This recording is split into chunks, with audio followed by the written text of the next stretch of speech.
ఊర్లో చెరువు, పొలాలు, ఆవులు, కోళ్లు అన్నీ ఉండేవి. ఊరంతా కష్టపడే రైతులుండేవారు. వాళ్లకు శ్రమే నమ్మకం. ఆ ఊరి అంచున ఒక చిన్న ఇల్లుండేది. అందులో శంకరయ్య, అతని భార్య లక్ష్మి ఉండేవారు. శంకరయ్య పేద రైతే కాని అతని మనసు చాలా పెద్దది. ఉదయం కోడి కూయగానే లేచి పొలానికి బయలుదేరేవాడు. చెరువులో కడవ వేసి నీళ్లెత్తి పంటకు నీళ్లు పోసేవాడు. మధ్యాహ్నం సూర్యుడు మండినా, వాన వచ్చినా శంకరయ్య పని మానేవాడే కాదు. బాగా కష్టపడి పనిచేసే తత్వం కలవాడు శంకరయ్య. కాని అతని భార్య లక్ష్మి మాత్రం పూర్తిగా విరుద్ధం. తాను మాత్రం సోమరి, పని చేయడానికి మాత్రం ఇష్టపడేదే కాదు. లక్ష్మి, నువ్వు తెల్లవారుజామున లేవటం చాలా అరుదు. పొరుగింటి స్త్రీలు ఇల్లు ఉడుస్తూ, పాలు మరిగిస్తూ, పిల్లలకు తినిపిస్తూ ఉంటే నువ్వు మాత్రం ఇంకా మత్తులోనే పడుకోనుంటావా ఏంటి? అసలు ఆడాలిలా పడుకోవచ్చా చెప్పు? మనం ఉండేది పట్టణంలో కాదు, పల్లెటూళ్ళలో. అబ్బబ్బబ్బా, ఏంటండి మీ నస? ఇంకా సూర్యుడు పైకి ఎక్కనే లేదు కదా, ఇంత తొందర ఏంటంట? మీకందరూ లేస్తే నేను కూడా త్వరగా లేవాలని నియమం ఏమైనా రాసి పెట్టుందా ఏంటి? కాసేపు పడుకోనివ్వండి, మీరెళ్ళండి పనికి. ఎవరినైనా మార్చొచ్చు గాని నిన్ను మాత్రం మార్చలేకపోతున్నాను. పెళ్ళైన కొత్తలో అనుకునేవాణ్ణి అలా మారుతావేమో అని, కానీ నిన్ను చూస్తుంటే నేను మారిపోతానేమో అనిపిస్తుంది. సరేగాని వంట కూడా చేశాను, త్వరగా లేచి తిను. లక్ష్మికి కంచంలో అన్నం పెట్టి శంకరయ్య పొలానికి వెళ్లిపోయాడు. కాని ఇంటి పనులు మాత్రం మొత్తం ఎక్కడికక్కడే పేరుకుపోతాయి. ఒకరోజు పొరిగింటి రాములమ్మ వచ్చి, అక్క, మీ ఇంటి గడప ముందు చెత్త కుప్పలా ఉంది, ఊడవా? ఒక్కసారైనా చీపురు పట్టవా ఏంటి?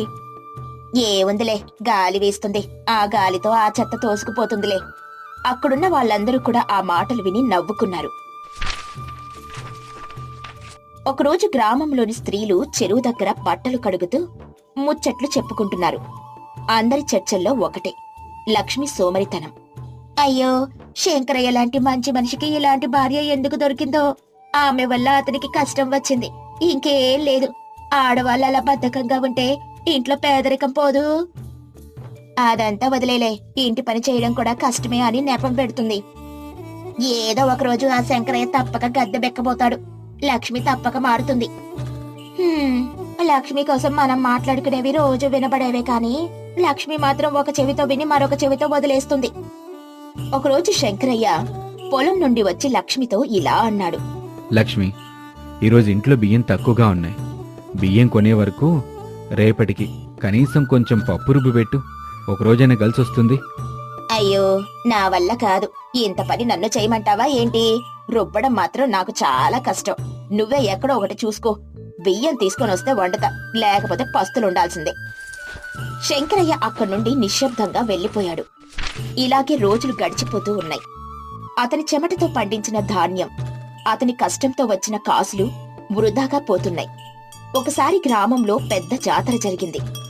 అందరూ స్త్రీలు రంగురంగుల బట్టలు వేసుకుని ఊరంతా ఉత్సవంలో పాల్గొన్నారు. లక్ష్మి కూడా వెళ్ళింది. అక్కడొక వృద్ధ సన్యాసి ఇలా ఉపన్యాసం చెబుతున్నాడు. సోమరితనం అనేది మానవునికి మహాశత్రువు. అది ధనాన్ని దోచేస్తుంది, గౌరవాన్ని నాశనం చేస్తుంది, కుటుంబాన్ని కూలగొడుతుంది. ఎవరు కష్టపడతారో వారే నిజమైన రాజులు. ఎవరు పని మీద అలసత్వం చూపిస్తారో వారు జీవితంలో ఓడిపోతారు. సోమరితనం మనకు పెద్ద శత్రువు. కాబట్టి ప్రతి మనిషి కష్టపడి పనిచెయ్యాలి. మనం ఒకరికి భారం కాకూడదు. సోమరితనం ఉన్న స్త్రీ ఇల్లు చీకటిమయమవుతుంది, కాని కష్టపడే స్త్రీ ఇల్లు లక్ష్మీ నిలయం అవుతుంది. ఈ మాటలు లక్ష్మి చెవిలో పడ్డాయి. మొదట పెద్దగా పట్టించుకోలేదు. కాని సన్యాసి చెప్పిన చివరి వాక్యం మాత్రం ఆమె హృదయాన్ని తాకింది. ఆ రోజు రాత్రి లక్ష్మికి నిద్ర పట్టలేదు. తనకు ఎదురైన పొరుగువారి మాటలు, భర్త చూపిన ఓర్పు, సన్యాసి ఇచ్చిన బోధ అన్నీ కలిసిపోయి తన మనసును కదిలించాయి. నేనింతకాలం తప్పు చేశాను. నా సోమరితనం వల్ల మా ఇంటి గౌరవం పోతుంది. ఇక నుండి నేను మారాలి, గౌరవంగా బ్రతకాలి, నా భర్త గౌరవం పెంచాలి. ఇక మరుసటి రోజు శంకరయ్య ఆశ్చర్యంగా మనసులో ఇలా అనుకున్నాడు. ఈ రోజు ఉదయం తొలిసారిగా చూస్తున్నాను. లక్ష్మిలో ఏంటి మార్పు? ఊరంతా లేవకముందే లక్ష్మి లేచి ఇంటి గడపూడ్చిందేంటబ్బా? ముందుగానే పాలు మరిగించింది. ఏంటండి అలా ఆశ్చర్యంగా చూస్తున్నారు? ఏం లేదు లక్ష్మి, ఇది మనిల్లేనా అనిపిస్తుంది. పని చేయకపోతే ఎందుకు పని చేయడం లేదు అని తిడతారు. పని చేస్తుంటే నమ్మలేకపోతున్నారు. నేనేం చెయ్యను. సరే కాని మీకోసం పిండి రుబ్బి పెట్టాను, వండి వడ్డిస్తాను. త్వరగా పని నుండి రండి. శంకరయ్య మళ్ళీ ఆశ్చర్యంగా చూశాడు. లక్ష్మి, ఇది నువ్వేనా? అసలు ఇంత మార్పు కలగడానికి కారణమేంటి? లేకపోతే నిజంగా నా కళ్ళు అబద్ధం చెప్తున్నాయా? లక్ష్మి నవ్వుతూ, నేనింతవరకు మీ కష్టాన్ని పట్టించుకోలేదండి. ఇక నుండి నేను మీతో పాటు కష్టపడతాను. ఇద్దరం కలిసి కష్టపడి పనిచేద్దాం. ఇన్ని రోజులు మిమ్మల్ని చాలా ఇబ్బంది పెట్టాను. నన్ను క్షమించండి. అయ్యో లక్ష్మి, అలా మాట్లాడకు. నీలో మార్పు వచ్చింది, అజ్జాలు నాకు. అలా రోజులు గడుస్తాయి. లక్ష్మి పూర్తిగా మారిపోయింది. ఉదయం లేచి పనులు చేసేది. పొలంలో భర్తకు తోడుగా వెళ్లేది. ఇల్లు శుభ్రంగా ఉంచుకునేది. పొరుగువారు కూడా ఆశ్చర్యపోయి లక్ష్మిని పొగడ్తల వర్షం కురిపించారు. మా లక్ష్మి ఇప్పుడు నిజంగా లక్ష్మి అయింది. లక్ష్మిని ఇలా చూస్తే సంతోషంగా ఉంది. నాకు కూడా ఇలానే ఉంది లక్ష్మి ఇలా మారడం. శంకరయ్య ఆనందంగా స్నేహితులకు చెప్పాడు. భార్య మారితే ఇల్లు మారుతుంది, ఇంట్లో శాంతి వస్తుంది. అలాగే మా ఇంట్లో ప్రస్తుత పరిస్థితి ఇలాగే ఉంది. సోమరితనం మనిషి జీవితాన్ని నాశనం చేస్తుంది. కాని ఒక మార్పు, ఒక నిర్ణయం కుటుంబాన్ని నిలబెడుతుంది. ఒకరోజు పొరుగింటి రాములమ్మ ఇంటి గడప దగ్గర కూర్చొని చూసేసరికి లక్ష్మి పనులు చేస్తూ కనిపిస్తుంది. అయ్యో లక్ష్మి, ఇది నువ్వేనా? నువ్వెంత తెల్లవారుజామున లేవడం అంటే నాకైతే నమ్మశక్యం కావట్లేదు. రాములమ్మ, నేను తప్పు చేశాను. శంకరయ్య కష్టాన్ని పట్టించుకోలేదు. ఇక నుండి అతనికి తోడుగా ఉండాలని అనిపించింది. తోడుగా పనిచేస్తాను కూడా శంకరయ్యతో పాటు. రాములమ్మ నవ్వుతూ, చాలా బాగుంది శంకరయ్య. భార్య మారితే భర్తకి ఉత్సాహం రెట్టింపైనట్టుంది. నువ్వు నిజంగా ముద్దు బిడ్డవయ్యావు. శంకరయ్య నవ్వుతూ అక్కడి నుండి వెళ్లి ఒకరోజు పొలంలో ఇద్దరూ కలిసి పనిచేస్తున్నారు. లక్ష్మి, నీ మార్పు నాకింత ఆనందమిస్తుందని ఊహించలేదు. ఇప్పటి వరకు ఒంటరిగా కష్టపడి విసిగిపోయేవాణ్ణి. ఇప్పుడు నీతో కలిసి పనిచేయటం వల్ల అలసటపోతుంది. మీరింతకాలం ఒంటరిగా భరించారు. నేను నిజంగా పాపం చేశాను. కానీ ఇకపై మీకు భారం తగ్గించడానికి, మీకు తోడుగా ఉండడానికి ఎప్పుడూ సిద్ధంగా ఉంటాను నేను. ఆ ఊర్లో సంక్రాంతి వచ్చింది. ఊరి ప్రతి ఇంటి గడప ముందర పువ్వులు, రంగురంగుల ముగ్గులు, గొబ్బెమ్మలు. మునుపు లక్ష్మి ఇంటి గడప చెత్తతో ఉండేది. కాని ఈసారి మాత్రం అందంగా రంగవల్లులు వేసి పువ్వులు అల్లింది లక్ష్మి గడప ముందర. ఊరంతా అది చూసి ఆశ్చర్యపోయింది. ఇది నిజంగా ఆ సోమరి లక్ష్మి ఇల్లేనా అని మాటలు ఊరు మొత్తం వినిపించాయి. కాని జీవితం ఎప్పుడూ సాఫీగా ఉండదు కదా. ఒకసారి శంకరయ్య అనారోగ్యంతో కూలిపోయాడు. పొలానికి వెళ్లలేకపోయాడు. ఇంతకుముందు లక్ష్మి అయితే, ఏం చేద్దాం, పరిస్థితి బాగాలేదు, పనికి వెళ్ళకండి అని చెప్పేదే కాని ఇప్పుడు లక్ష్మి పూర్తిగా మారిపోయింది. ఈ రోజు నేను పనికి వెళ్ళలేను లక్ష్మి, కష్టంగా ఉంది. ఈ రోజు నేను పొలం పని చూసుకుంటానులేండి కాని మీరింట్లోనే ఉండండి. ఆరోగ్యం సర్దుకున్నాక పొలానికి వెళ్దురు కాని. లక్ష్మి స్వయంగా పొలానికి వెళ్ళింది. నారుకు నీళ్లు పోసింది. పశువులకు ఆహారం పెట్టింది. పొరుగు వాళ్ళు చూసి ఆశ్చర్యపోయారు. ఇది నిజంగా లక్ష్మినేనా?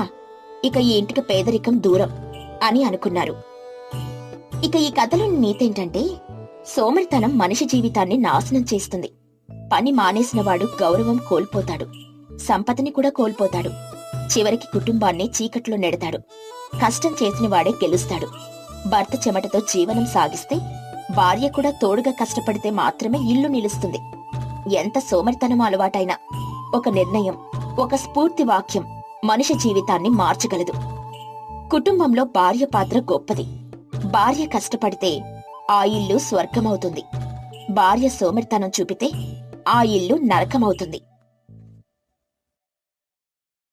అనగనక రేపల్లె అనే ఒక గ్రామం కలదు. అది పర్వతాల నడుమ ఉండేది. ఆ గ్రామం చుట్టూ పచ్చని మైదానాలు, లోయలు, చిన్న వాగులు, ఇంకా దూరంగా కనిపించే కొండలపై ఎప్పుడూ సగం మేఘాలే ఉంటాయి. ఆ ఊరిలో రామయ్య అనే గొర్రెల వ్యాపారి ఉండేవాడు. రామయ్యకు బంగారమ్మ అనే భార్య, రఘు అనే కొడుకు ఉండేవాడు. సుబ్బయ్య అనే మంచి స్నేహితుడు కూడా కలడు. ప్రతివారం మార్కెట్కి వెళ్ళి గొర్రెలమ్మడం అతని వృత్తి. అతనికి 100కు పైగా గొర్రెలుండేవి. ఒకరోజు రాత్రి బంగారం ఇలా అంటుంది, ఏవయ్యా, ఈ వారం మన గొర్రెలకు మంచి గిట్టుబాటు ధర వస్తుంది అంటావా?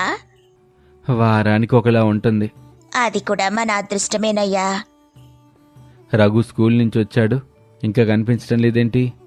ఊర్లో ఎవరో ఒక ఆయన రాత్రిపూట పాఠాలు చెబుతున్నారు. వాడు స్కూల్ నుండి రాగానే రోజు అక్కడికి వెళ్తున్నాడయ్యా. పోనీలే, చదువుకుంటున్నాడుగా. మన రఘు చాలా బుద్ధిమంతుడు. మంచిగా చదువుకోవడమే కాదు, నాకు ఈ పనుల్లో కూడా సహాయంగా ఉంటున్నాడు. ఇంతలో రఘు ఇంటికొస్తాడు. అమ్మా, కూరేం చేశావు? నీకిష్టమైన కూరనే చేశాన్రా. బంగాళదుంప వేపుడు పప్పుచారు చేసావా? అవునరా, చాలా ఇష్టం కదా. చాలా మంచి పని చేసావమ్మా. కడుపు నిండా తిని వేగంగా నిద్రపోయి పెందల కడనే లేచి మీ నాన్నతో పాటు రేపు మార్కెట్కి గొర్రెలు తీసుకొని వెళ్ళు. అలాగేనమ్మా. మీరు కూడా కొద్దిగా తిని పడుకోండయ్యా. అలాగే, వడ్డించు. ఏవయ్యా, నీకు మంచం పర్వనా? మన ఆస్తంతా అక్కడ వదిలేసి నేను ఇంట్లో పడుకుంటే రేపెలా సంత జరుగుద్ది? అసలే దొంగల బడద ఎక్కువగా ఉంది. ఎవరైనా తీసుకుపోతే మనమేం చేయగలం? అది నిజమేనయ్యా. ఇలా మాట్లాడుకుని రామయ్య గొర్రెల మంద దగ్గరకు వెళ్ళిపోయాడు.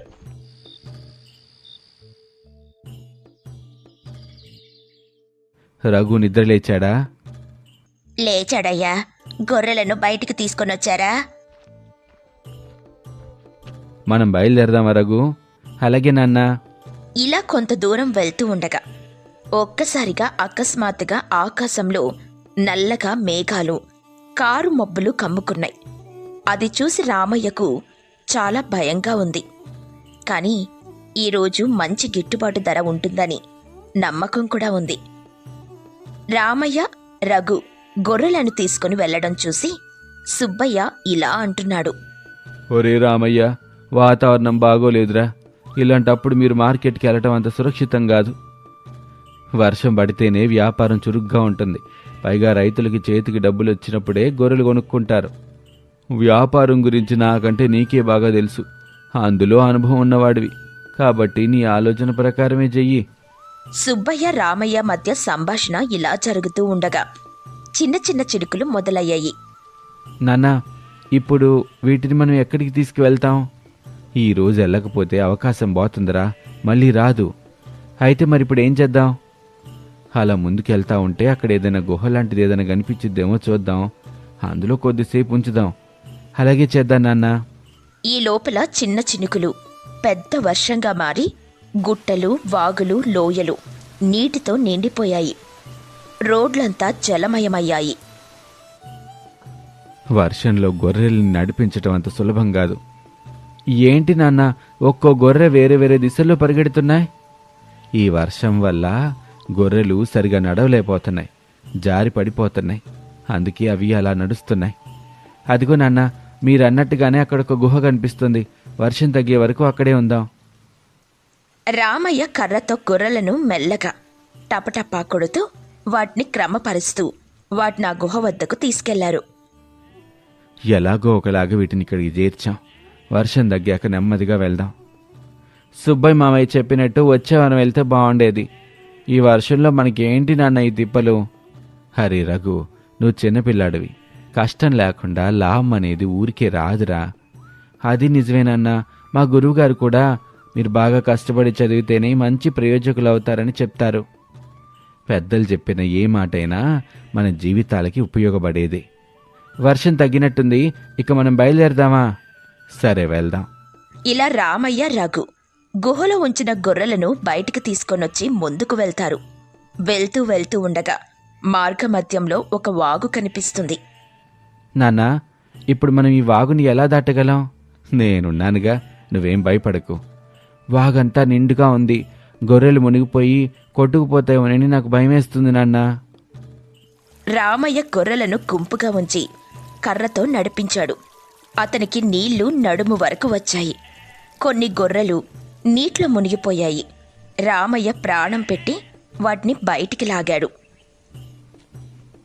దేవుడి దయ వల్ల అన్ని గొర్రెలు సురక్షితంగా వాగు దాటాయి.